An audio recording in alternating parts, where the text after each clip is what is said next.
there's one more area in N that we've been working hard on that we haven't talked about yet. And to tell you more about what it is and how it fits into our bigger plans, let me invite up Clay Bavor. Thank you.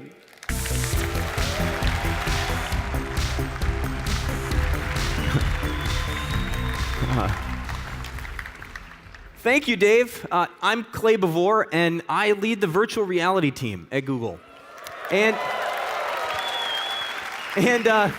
yeah, just to get right to it, virtual reality is coming to Android N. So it all actually started at a Google I/O 2 years ago with Cardboard. And since then, Cardboard has done some pretty amazing things. There are millions of them out there in the world, in all shapes and sizes. We've enabled thousands of developers to build their first VR app. And users have installed over 50 million Cardboard-enabled apps.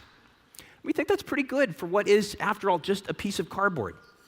Now, we love Cardboard, and for us, it represents so much of what we think VR should be about. It should be mobile. It should be approachable. It should be for everyone. But we knew it was just a start, because there's a limit to how much you can do, how immersive an experience you can create with some Cardboard and with phones that were really only meant to be phones. We wanted to create something that has the best attributes of Cardboard, but which is also comfortable, richly interactive, and far more immersive. But to create that kind of immersion, you have to solve, to make your brain say, yep, I'm somewhere else, you have to solve a lot of really hard problems across all parts of the VR experience. You have to design a system that's capable of rendering at very high frame rate and resolution. To make the experience really comfortable, you have to minimize what's called motion-to-photon latency. That's the delay between when you move your head and when the picture updates to reflect that motion. And you need to solve for how you interact with things in VR. And when you nail those things, it just feels like you're there. Well, we've been working on these problems and more. And now what we've built won't be available until this fall, but we'd like to introduce you to it today. We call it Daydream. Daydream is our platform for high-quality mobile virtual reality, and in it are all of the ingredients you need to create incredible immersive VR experiences. Now, over time, Daydream will encompass VR devices in many shapes and sizes, but today is about how Daydream will enable high-quality VR on Android smartphones. And there are 3 parts to it. The smartphones themselves, including VR optimizations to Android N, a reference design for a headset and a controller, and apps, both how you get them through Google Play and the apps themselves. We've designed and built each part in concert with the others, with a focus on getting the end-to-end user experience just right. So let's start with smartphones. Now, the first thing we did was look at what it takes to build a smartphone that's great at being a smartphone, but also at being the core of a VR system. And with input from the major silicon vendors and smartphone manufacturers, we've created a set of phone specifications for VR. We call phones that meet these specs Daydream ready. And the specs include things like high-performance sensors for accurate head tracking, displays with a fast response time to minimize blur, and powerful mobile processors. And if a phone meets these specs, it'll be capable of delivering a great VR experience. But the smartphone itself, it's only part of the story. The operating system, the software, it needs to be able to make use of all of these capabilities, all while keeping latency to an absolute minimum. So we've introduced what we call VR mode as part of Android N. We've worked at all levels of the Android stack to optimize it for VR. And we focused in particular on performance and latency, which we've brought down to under 20 milliseconds. By adding things like single buffer rendering and VR system UI, so notifications and alerts come through properly in VR. And all of this makes for a really comfortable VR experience that we think users are going to love. Now, it's important. These improvements are part of the core of Android N, so that the entire ecosystem can benefit. And what that means for developers is there are going to be a lot of Daydream-ready phones. In fact, Samsung, Alcatel, Asus, Huawei, HTC, LG, Xiaomi, and ZTE all will have smartphones that are compatible with the Daydream-ready spec, and several will be available this fall.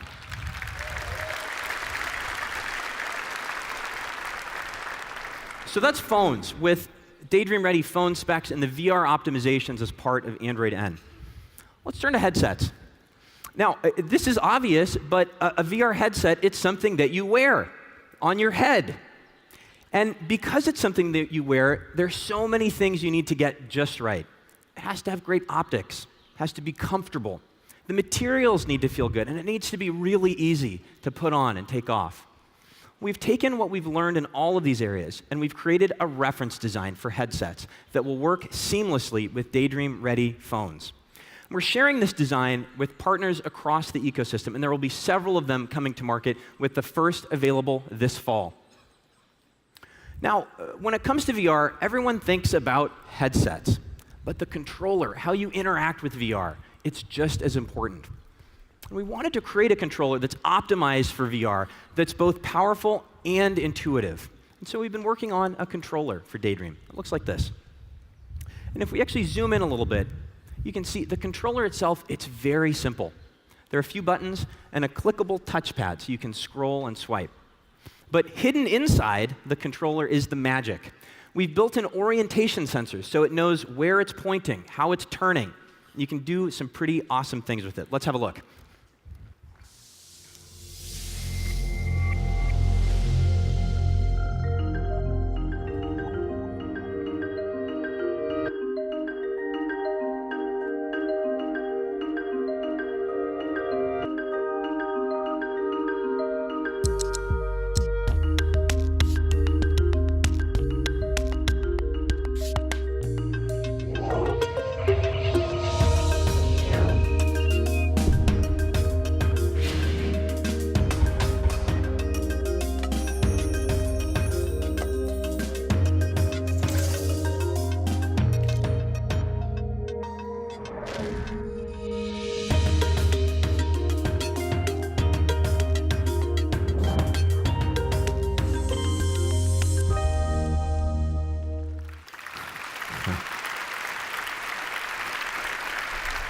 So, as you can see, the controller, it's super flexible, and the developers we've shared it with absolutely love it.